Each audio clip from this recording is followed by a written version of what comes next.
Penerapan teorema sisa Cina dalam kehidupan sehari-hari. Nah, tentu kita pernah mendengar apa itu teorema sisa Cina. Nah, teorema sisa Cina ini sudah digunakan untuk mengukur pergerakan planet oleh para astronomi Cina. Nah, jejak teorema sisa Cina ini bisa kita temukan di buku yang berjudul Sun Tzu Xuanqing, karya Jenderal Sun Tzu, atau yang terkenal dengan sebutan Master Sun. Nah, penyelesaian terkait permasalahan yang dituliskan oleh Master Sun baru ditemukan sekitar abad ke-6, yaitu berupa sebuah algoritma. Algoritma ini memanfaatkan kongruensi modulo dan sampai sekarang dikenal sebagai teorema sisa Cina atau Chinese Remainder Theorem. Nah, penggunaan nama Cina karena permasalahan awalnya terkait teorema ini ditemukan di Cina. Seperti apa teorema sisa Cina? Misalkan M1, M2, hingga MR adalah bilangan bulat positif. Sedemikian sehingga FPB dari MI dan MJ sama dengan 1. Nah, untuk I tidak sama dengan J. Sistem kongruensi linier satu variabel, X kongruen A1 mod M1, X kongruen A2 mod M2, hingga X kongruen AR mod MR. Mempunyai simultan yang tunggal modulo bilangan bulat. Bagaimana pembuktian dari teorema sisa Cina ini? Ada 4 langkah pembuktian teorema sisa Cina.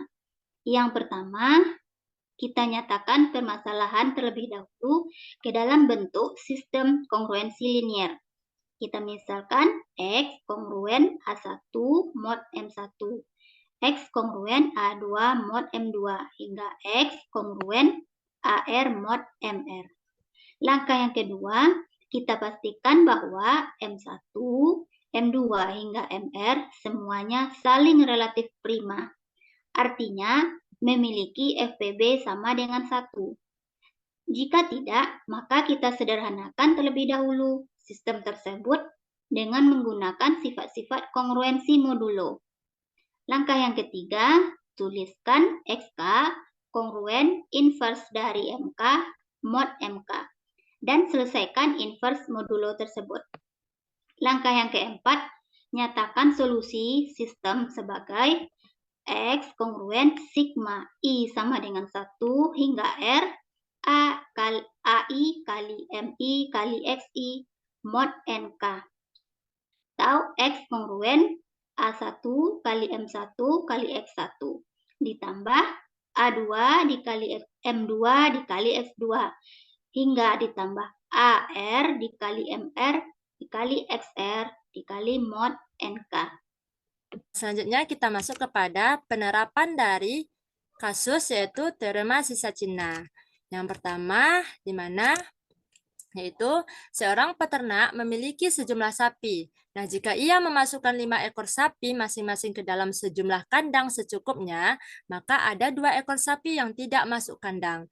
Nah, jika ia memasukkan 6 ekor sapi masing-masing ke dalam sejumlah kandang secukupnya, maka ada 4 ekor sapi yang tidak masuk kandang. Nah, yang ditanyakan adalah banyaknya sapi yang dimiliki peternak paling sedikit adalah, nah, dari kasus ini kita mendapatkan 2 sistem kongruensi linier. Nah, yang mana yang pertama adalah X kongruens 2 modulo 5. Nah, di mana 2 ini adalah sisa dari sapi jika masing-masing kandang diisi dengan 5 ekor sapi. Nah, sistem yang kedua yaitu X kongruens 4 modulo 6. Di mana tersisa 4 sapi jika masing-masing kandang diisi dengan 6 ekor sapi. Nah, sehingga dengan bantuan tersebut, dapatlah kita penyelesaiannya dengan bantuan teori bilangan, khususnya pada materi teorema sisa Cina, yaitu kita menemukan M, di mana M itu adalah KPK dari 5 dan 6, yaitu adalah 30. Nah, diperolehlah M1 dari sistem kongruensi atau sistem persamaan yang pertama. Kongruensi yang pertama adalah M1 sama dengan 30 dibagi 5, yaitu sama dengan 6. Dan M2-nya sama dengan 30 dibagi 6, sama dengan 5. Nah, sehingga kita peroleh kongruensi yang pertama, Y1 kongruens 6 inverse dari modulo 5. Sehingga menghasilkan kongruens 1 modulo 5. Dan untuk yang kedua, di mana Y kongruens 5 inverse dari modulo 6. Nah, diperolehlah kongruensi 5 modulo 6. Nah, dari yang kita cari sebelumnya ini, kita perolehlah hasil dari yang diminta soal, di mana X kongruensi 2, di mana 2 ini adalah sisa dari yang persamaan yang pertama, dikali 6. 6 ini adalah dari M1, dan dikali dengan 1, hasil dari modulo inverse-nya. Ditambah 4, yaitu sisa dari kongruensi yang pertama tadi, dikali 5, yaitu dari M2 ini, dan dikali lagi dengan 5 dari yang inverse-nya tadi. Barulah modulo M, di mana M kita adalah 30. Sehingga diperoleh hasilnya 112 modulo 30. Nah, diperoleh hasil X kongruens 22 modulo 30. Sehingga dapatlah kita solusi. Jadi, solusi dari sistem kongruensi linear tersebut adalah 22 ekor. Nah, seorang jenderal menghitung banyak tentara yang selamat dari suatu pertempuran dengan mengatur mereka dalam barisan yang terdiri dari sejumlah orang. Nah, sebelumnya jenderal itu memimpin 1.200 tentara dalam perang tersebut. Jika disusun dalam baris berbanjar 5, maka 3 tentara tidak memiliki baris. Jika disusun dalam baris berbanjar 6, maka 3 tentara tidak memiliki baris. Jika disusun dalam baris berbanjar 7, maka 1 tentara tidak memiliki baris. Dan jika disusun dalam baris berbanjar 11, maka tidak ada tentara yang tersisa. Berapakah jumlah tentara yang akan selamat? Nah, di sini ada sistem kongruensi linearnya, di mana X kongruensi 3 modulo 5. Nah, itu sisanya 3 dari 5 ini. Dan X kongruensi 3 modulo 6, X kongruensi 1 modulo 7, dan X kongruensi 0 modulo 11. Nah, KPK-nya ada 5 kali 6 kali 7 kali 11 sama dengan 2130. Nah, maka diperoleh KPK pertama 2310 dibagi 5 itu sama dengan 462. KPK yang kedua 2310 dibagi 6 dapat hasilnya 385. Sedangkan KPK yang ketiga yaitu 2310 itu dibagi 7 sama dengan 330. Nah, di sini KPK yang keempat itu tidak akan perlu dicari. M4 tidak perlu dicari karena persamaannya tadi X kongruens dengan 0 modulo 11 karena untuk jumlah tentaranya itu tidak tersisa. Nah, selanjutnya dari perolehan tadi didapatkan untuk Y1-nya itu kongruens dengan inverse 462 modulo 5, kongruens dengan negatif 2 modulo 5, sehingga kongruens bersisa dengan 3 modulo 5. Untuk Y2 diperoleh kongruens 385 atau inverse dari 385 modulo 6, kongruens dengan 1 modulo 6, di mana Y2 itu bersisa 1.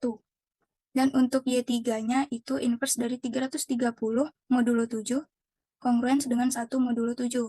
Y3 juga bersisa 1. Maka selanjutnya untuk X itu diperoleh kongruensi dari 3 dikali 462 dikali 3, ditambah 3 dikali 385 dikali 1, ditambah 1 dikali 330 dikali 1 ditambah 0. Nah, perolehan untuk 3 dikali 462 dan dikali 3.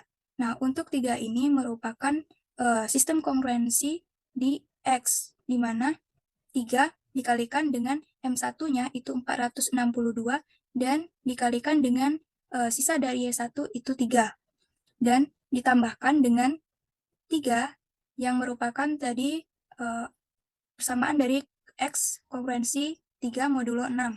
Kemudian dikalikan dengan M2-nya itu 385 dan dikalikan dengan 1 yang merupakan sisa dari Y2. Lalu ditambahkan pula atau dijumlahkan pula dengan X kongruens dengan 1 modulo 7, di mana dikalikan dengan hasil dari M3 dikalikan dengan Y3 yang merupakan bersisa 1, ditambahkan 0, modulo 2130. Maka kongruensi 1023 modulo 2130. Jadi, untuk solusi dari sistem kongruensi linear tersebut, yang mana jumlah dari tentara yang selamat berjumlah 1023 orang. Dari apa yang dapat kita dapatkan tadi bahwa kesimpulannya yang pertama yaitu berdasarkan penerapan Chinese Remainder Theorema atau disingkat dengan CRT dalam kehidupan sehari-hari, kasus pertama dapat diselesaikan dengan memahami materi kongruensi linear dan teorema sisa Cina. Karena dapat dinyatakan dalam sistem kongruensi linear dengan penyelesaiannya, banyaknya sapi yang dimiliki peternak paling sedikit adalah 22 ekor. Nah, pada kasus kedua dapat diselesaikan dengan memahami materi kongruensi linear dan teorema sisa Cina karena dapat dinyatakan dalam sistem kongruensi linear. Maka penyelesaiannya, solusi dari sistem kongruensi linear tersebut adalah X kongruensi 1023 modulo 2130 karena 1023 kecil dari 1200 atau jumlah tentara semula. Nah, ini berarti jumlah tentara yang selamat sebanyak 1023 orang. Nah, sekian dari presentasi kelompok kami.